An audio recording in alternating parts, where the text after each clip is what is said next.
बात यह है कि इमरान खान साहब एहतजाज तो कर रहे हैं, लेकिन आवाम के पास मटीरियल भी बहुत है जिससे वो नबर्द आजमा है, जो भुगत रहे हैं। अब उसका ज़िम्मेदार किसको ठहराना है, ये एक क्लेम मैन को शायद अभी नहीं समझ में आएगी। वो तो यही कहेगा ना, जो मौजूदा हुक्मरान हैं वही सब मामला ठीक करें, और ज़िम्मेदारी भी सर्टनली कोई दो राय नहीं है इसमें कि इन्हीं की बनती है।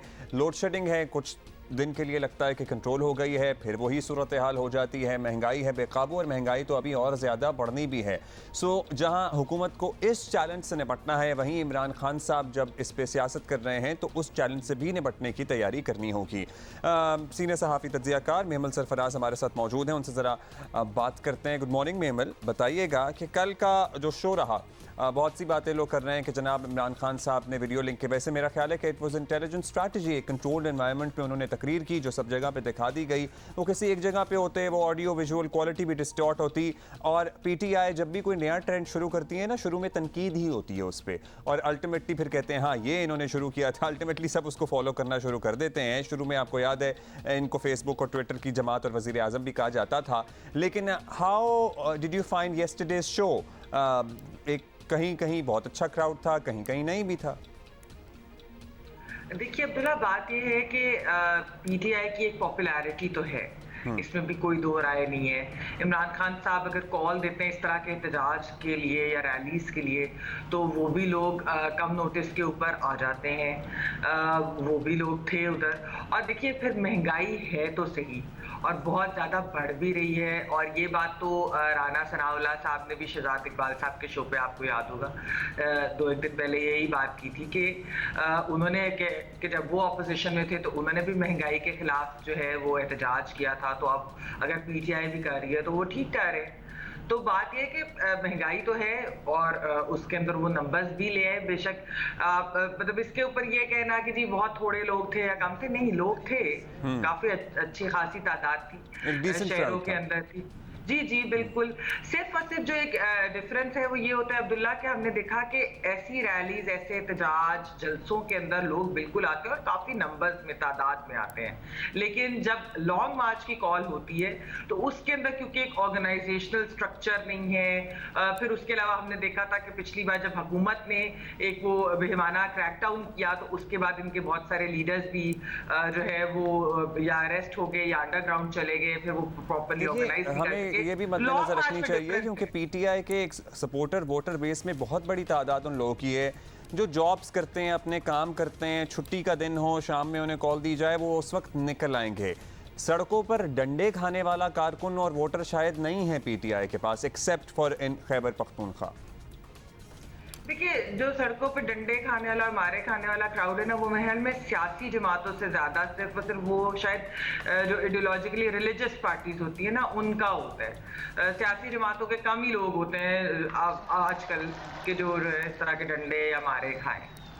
हाँ, वैसे चलें। ये तो एक वैसे भी अब्दुल्ला, एक वैसे भी एक दुनिया के अंदर भी है कि एक्चुअली वो वाली प्रोटेस्ट जो जरा पीसफुल होती है, जिसके अंदर इस तरह का रिस्क नहीं होता, कि जिसके अंदर कोई आपके ऊपर कार्रवाई होगी। जी जी। अच्छा, अब ये बताइएगा, क्या लगता है आपको, इमरान खान साहब ने ये भी इशारा दिया कि 10 जुलाई से पहले वो कॉल दे सकते हैं, किसी एहतजाज की कॉल होगी, लाइक किसी मैसिव कंट्री वाइड एहतजाज की कॉल होगी, या ये लॉन्ग मार्च भी हो सकता है, क्योंकि अभी तो लोहा गर्म है। अभी जुलाई से अगर तेल की कीमतें और बढ़ती हैं और उसका इम्पैक्ट फिर पूरी मईशत पर आता है, तो लोग तो पहले ही तंग हैं।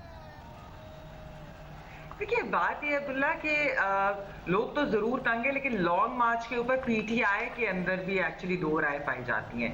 पिछली लॉन्ग मार्च के ऊपर भी बहुत सारे लोगों का ये कहना था पीटीआई के अंदर, अगर आप उनसे प्राइवेटली बात करें तो वो ये कहते हैं कि एक तो उनको वक्त नहीं दिया गया और डेट जो है वो बड़ी जल्दी अनाउंस कर दी गई थी। दूसरी चीज ये है कि उनको लगता है कि उनका मोमेंटम पिछली लॉन्ग मार्च की नाकामी ने तोड़ा। तो ये जो चीज है वो इसको अब दोबारा थ्रू दीज रैलीज और इस चीज को वो बढ़ाना चाह रहे। तो मेरा जो पीटीआई के अंदर के लोग हैं वो ये कहते हैं कि अभी शायद उनको लगता नहीं है कि वो एक और लॉन्ग मार्च इतनी जल्द करेंगे। हो सकता है चंद महीनों बाद जरूर कर लें, लेकिन इतनी जल्दी यानी अभी 25 मई वाली जो थी लॉन्ग मार्च, उसका हमने हाल देख ही लिया। तो उसके बाद इतनी जल्दी अगर लॉन्ग मार्च करेंगे तो फिर उसके लिए उनको नोटिस या तो फिर उसके लिए लंबा देना पड़ेगा। अच्छा, आप जो कह रही हैं पीटीआई के आपके दोस्त से बात, पीटीआई के दोस्तों से आपकी बात होती है, तो पीटीआई के दोस्तों ने इस पर कोई रोशनी डाली कि इमरान खान साहब फिजिकली ज़रा नहीं आए कल के इस प्रोग्राम में भी, तो उनकी क्या, उनको कुछ थ्रेट्स हैं या फिर ये स्ट्रैटेजी थी? क्योंकि आपको पता है वो लाइट और साउंड के बारे में भी बहुत कॉन्शियस हैं, तो वो एक कंट्रोल्ड एनवायरनमेंट में वो तकरीर करना चाहते थे। क्या था उनका इसके पीछे मामला? नहीं अब्दुल्ला, इसके ऊपर तो खैर मेरी बात नहीं है, लेकिन मेरे ख्याल में जो आपने बात पहले शुरू में की वो शायद वाकई ये होगा कि एक्चुअली एक कंट्रोल्ड एनवायरनमेंट में सारे शहरों में टेक्निकल इश्यूज भी होते हैं ना, कि अगर एक शहर से वो कर रहे हो वहां से आगे ना जा सके प्रॉपरली, तो शायद वो इसलिए जहाँ वैसे लाइट की क्या सूरत हाल है? क्योंकि हुकूमत तो हर रोज़ हर थोड़े दिन बाद एक नई डेट दे देती है, तो आपके इलाकों में और आपके शहर में मेमल क्या सूरत हाल है? बिजली आ रही है या उतने ही तवातुर से जा रही है? अब्दुल्ला, वैसे तो खैर बहुत ज़्यादा जा रही थी, रेगुलरली जा रही थी, और बारिश के दिनों में जब लाहौर में आखिरकार बारिश इतने महीनों की हीट वेव के बाद हुई, तो फिर तो बिल्कुल ही चली गई थी बीच में लाइट। लेकिन कल का दिन वैसे नहीं गई। मैं हैरान हूँ कि अभी तक बिजली गई नहीं है, अनलेस के जब हम अनलेस की बात करते करते ही चली जाए। अनलेस के चली जाए, वो मैं कुछ नहीं कह सकती। अच्छा, हम क्विकली एक बस आपका आंसर लेंगे, जो मौजूदा कारकर्दगी अब तक सोफा रही है हुकूमत की, सर्टनली लेट डिसीजंस भी हैं जिसका इम्पैक्ट भी मईशत पर पड़ा है, इसमें कोई दूसरी राय नहीं है।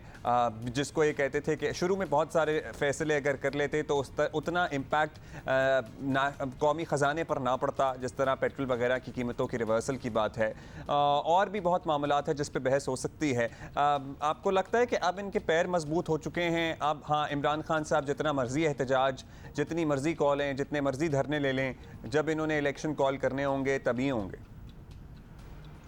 देखिए अब्दुल्ला, बात यह है कि पहली चीज है कि इमरान खान साहब ने एक बैरूनी साजिश का जो है वो एक बयानिया बनाया, और वो उन्होंने तब बनाना शुरू किया जब उनको मालूम हो गया कि वोट ऑफ नो कॉन्फिडेंस से वो जो है वो कामयाब होने जा रहा है। जब उनको इसके अंदर कोई शक नहीं रहा तो उन्होंने ये चीज की। अच्छा, उसकी वजह से जब ये हुकूमत आई तो आपने देखा कि खान साहब का दोबारा से एक मोमेंटम बढ़ा। हालांकि बारूदी सुरंगें तो जाहिर बात है शेख रशीद साहब और ये लोग बात भी ये करते हैं, और खैर एक इकोनॉमी का हाल हमारे सामने था, लेकिन वाकई जब ये हुकूमत आई जिसको ये मालूम था कि पाकिस्तान एक IMF के प्रोग्राम में है और उस प्रोग्राम को रखना है, उस प्रोग्राम को सस्पेंड नहीं होने देना, कायम रखना है, कंटिन्यू रखना है। और उन्हें बारूदी सुरंगों का भी पता था, और उन्हें ये भी पता था कि दुनिया के अंदर भी मईशत की क्या हालत है, यूक्रेन रशिया वॉर के बाद भी उसका क्या इम्पैक्ट आएगा।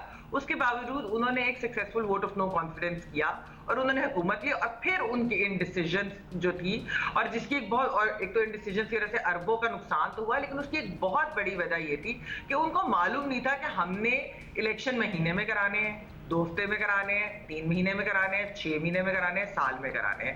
आज की जो सिचुएशन है, उन्होंने बजट जरूर दिया, उन्होंने टफ डिसीजंस ली हैं, और वो चाहते तो यही है, कहा यही जा रहा है कि अगले साल ही इलेक्शंस होंगे, बेशक वो मुद्दत पूरी करके हो या फिर मुद्दत से थोड़ा सा अर्सा पहले करते हैं। देखें, इस सारी सूरत हाल में भी इक़्तिदार लेने के पीछे खुर्रम दस्तगीर साहब ने भी एक वजह बताई है ना, वो भी मौजूद बहस बनी हुई है।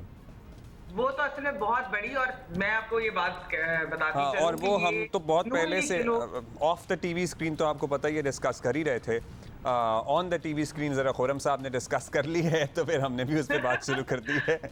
चलिए, थैंक यू। जी क्विकली। नून लीग के तो लोग प्राइवेटली ये बात हमेशा कहते थे कि एक डर खौफ की वजह से उन्होंने किया, लेकिन अगर उन्होंने डर खौफ की वजह से किया तो क्या कोई होमवर्क नहीं किया था? हाँ, वो सर्टनली सवाल है। मतलब आ ही रहे थे तो ये 22 करोड़ का मुल्क है, इसको संभालना भी था ना साथ में। बहुत शुक्रिया आपका mammal, have a good day, और होपफुली आपकी लाइट आज ना जाए। ये हम आपसे पूछेंगे by the end of the day. मैं आपसे ज़रा व्हाट्सएप पे पूछूंगा कि आपकी लाइट गई है कि नहीं गई है।